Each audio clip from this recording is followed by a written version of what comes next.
So today we're gonna go through chapter 2 in managerial accounting, which is the managerial accounting and cost concepts. In this chapter, it explains the differences and similarities between financial and managerial accounting. It also explains how managers need to rely upon different classification of cost for different purposes. The four main purposes emphasized in this chapter including preparing external financial report, predicting cost behavior, assigning cost to cost objects, and making business decisions. Planning. A planning in this topic is very important because it identifies the alternatives, then select the alternatives in which it does the best job in the organization objectives, then develop budgets to guide progress towards a selective alternative. Planning because it involves establishing a basic strategy, selecting a course of action, and specifying how actions will be implemented and which the basic objective is to earn profit. That's why the planning is very important in the managerial accounting. Directing and motivating.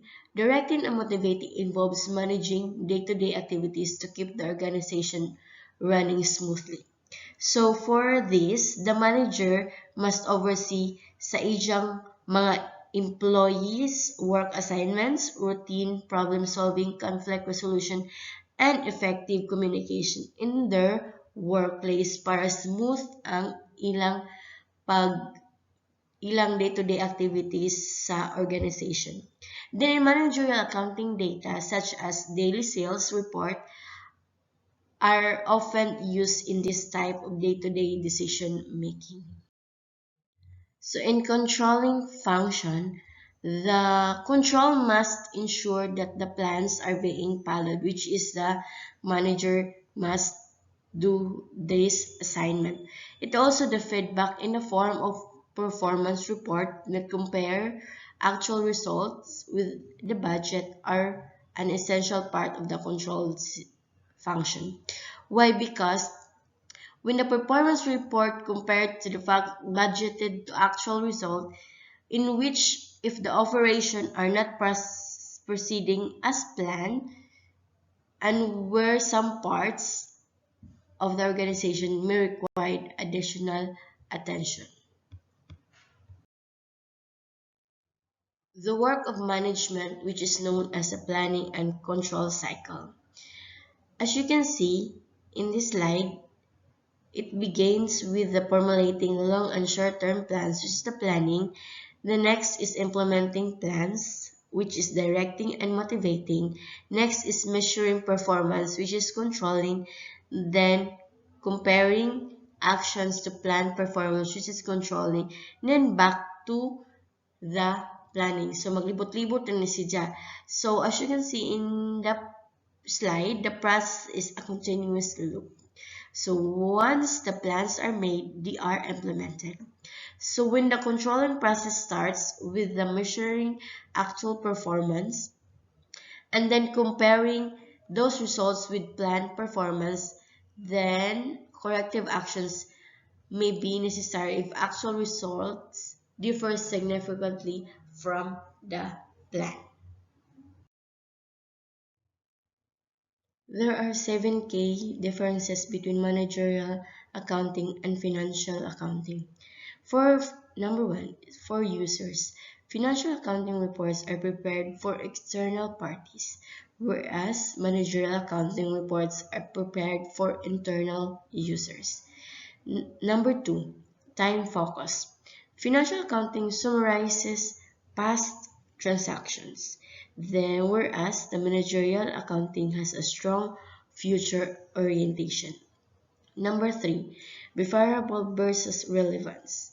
Financial accounting data should be objective and verifiable, whereas the managerial accountants focus on providing relevant data even if these data are not completely objective and verifiable. Number 4, precision versus timeliness. Financial accounting focuses on precision when reporting to external parties, whereas the managerial accounting aids decision making by providing good estimates as soon as possible rather than waiting for precise data later. Number 5, subject. Financial accounting is concerned when reporting for the company as a whole, whereas the managerial accounting focuses more on the segments of the company. For examples, of subject is the product lines, sales territories, divisions, departments, and etc. For number 6, GAAP, which is generally accepted accounting principles. Financial accounting conforms to GAAP, whereas the managerial accounting is not bound for GAAP. 7. Requirements. Managerial accounting is not mandatory, whereas the financial accounting is mandatory because various parties require periodic financial statements, whereas the managerial accounting is not mandatory.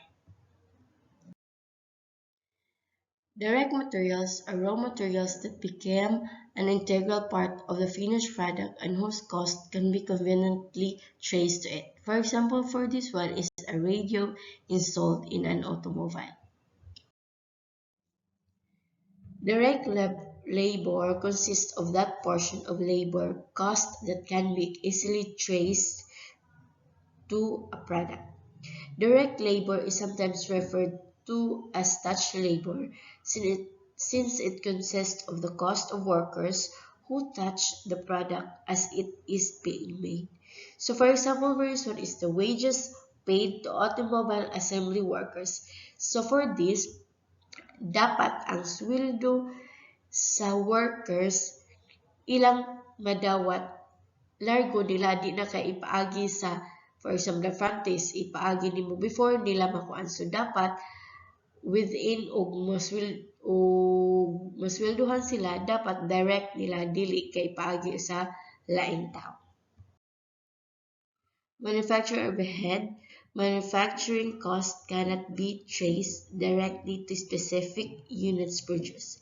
Example for this one is the indirect materials and indirect labor. So manufacturing overhead includes indirect materials, which are the part of the finished product but cannot be easily traced to it. For example, for this one is the lubricants and the cleaning supplies used in the automobile assembly plant. Whereas for indirect labor, costs that cannot be conveniently traced to the creation of the products. For example, for this one is the maintenance workers, janitors, and security guards. Non-manufacturing costs, these are the subclassified into two categories. We have the selling costs and the administrative costs. So selling costs include all the necessary costs to secure customer orders and get finished product into the hands of the customers. Whereas the administrative cost is the cost including all executive, including all organizational and clerical costs associated with the general management of the organization. Then we have the product cost versus period cost. Product cost, also called the inventory cost.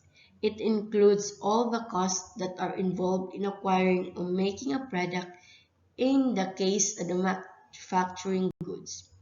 It also includes direct materials, direct labor, manufacturing overhead. So product costs are recognized as expense when the product is sold. So dapat na nato himduman that the very beginning we put the inventory under the balance sheet when the financial goods is to be sold to the final customers. And also we're going to move into the cost into the cost of goods sold are as expenses under income statement, while the period cost includes all the selling costs and main costs, in which these costs are expensed on the income statement in a period incurred. All non-manufacturing costs are considered to be in period cost.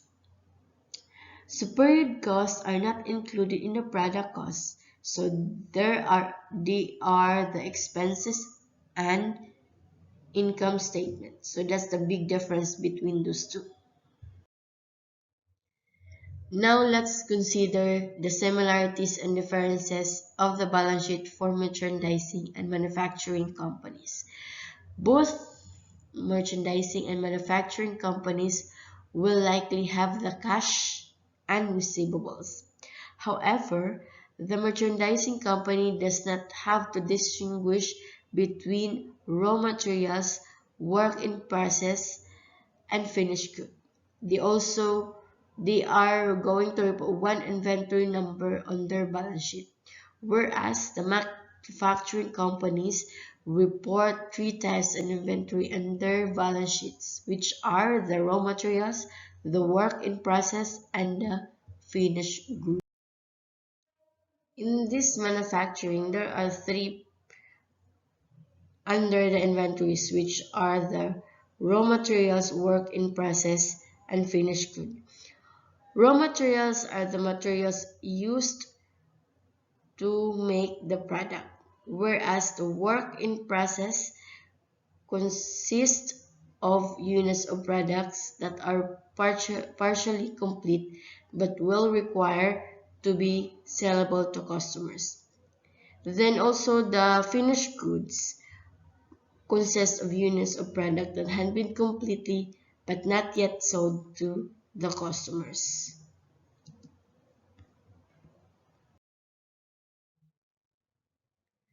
Income statement. The income statement is the cost of goods sold for manufacturers, differs only slightly from cost of goods sold for merchandisers. For merchandising company, calculate the cost of goods sold with the beginning of merchandise inventory, which is 14,200, then add the purchases, which is the 234,150. So that equals 248,350, which is the goods or available for sale. Then minus the ending merchandise inventory, which is the 12,100. So the cost of goods sold under the merchandising company, which are 2,336 and 250. Wherefore the manufacturing company the calculate the cost of goods sold, which is the beginning finished goods inventory, is a 14,200 plus the cost of goods manufactured, which is 234 and 150. So the goods available for sale for manufacturing company is 248,350 minus the ending finished goods inventory, which is 12,100. So the cost of goods sold in manufacturing company is 236 and 250. So the difference between these two is that the raw materials, working, and finished inventories are filed same logic. So they always start out with the same in beginning inventory. The basic equation for inventory is this. The beginning balance plus the addition to inventory equals ending balance plus the withdrawals from inventory. So any units that are in inventory at the beginning of the period appear as the beginning balance. Then during the period, additions are made to the inventory through the purchases or other means. The sum of the beginning balance and the addition of account is the total amount of inventory available. So during the period, withdrawals are made from inventory. So the ending balance is whatever is left at the end of the period after the withdrawals.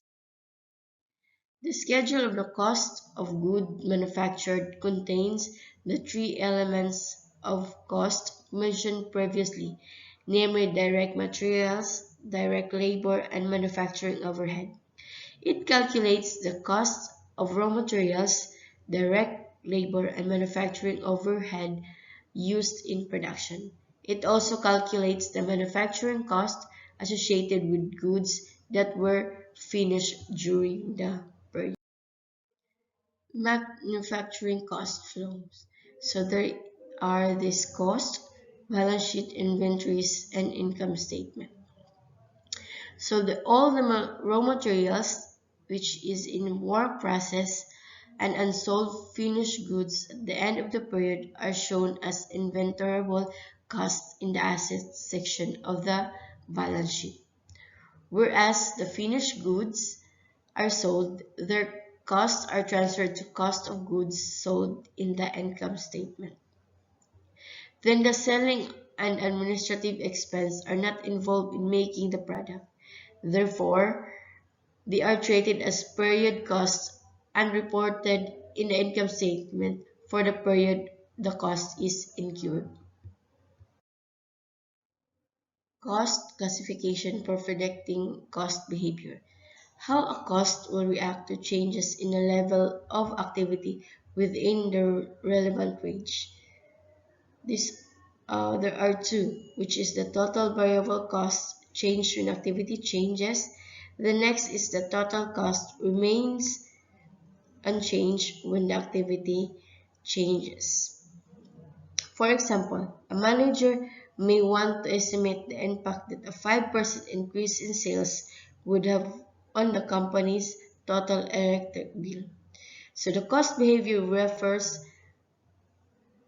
to how a cost will react to changes in the level of activity within the relevant range. So the most commonly used classification for cost behavior are variable and fixed cost. Variable cost varies in direct proportion to changes in the level of activity. For example, if you don't have a texting plan on your cell phone, therefore text messages cost 5 cents per text. So your total texting bill increases within the number of texts you send. Variable cost change in total as the activity level rises and falls. Variable cost per unit is constant. For example, the cost per text messages is constant at 5 cents per text. So, o bisan pila imong kadaghanon imong i-text nga send, ang price sa dyan is 5 cents per text. A fixed cost is constant within the relevant range. In other words, fixed costs do not change for changes in activity that falls within the relevant range. For example, your monthly contract fee for your cell phone is a fixed amount for a certain number of minutes. The monthly contract fee does not change based on the number of calls you make. Of course, if you go over your monthly minutes allotment, you have to exceed the relevant range for your monthly contract and will be charged above or beyond your monthly contract fee. However, when expressed on a per unit basis, a fixed cost is inversely related to activity.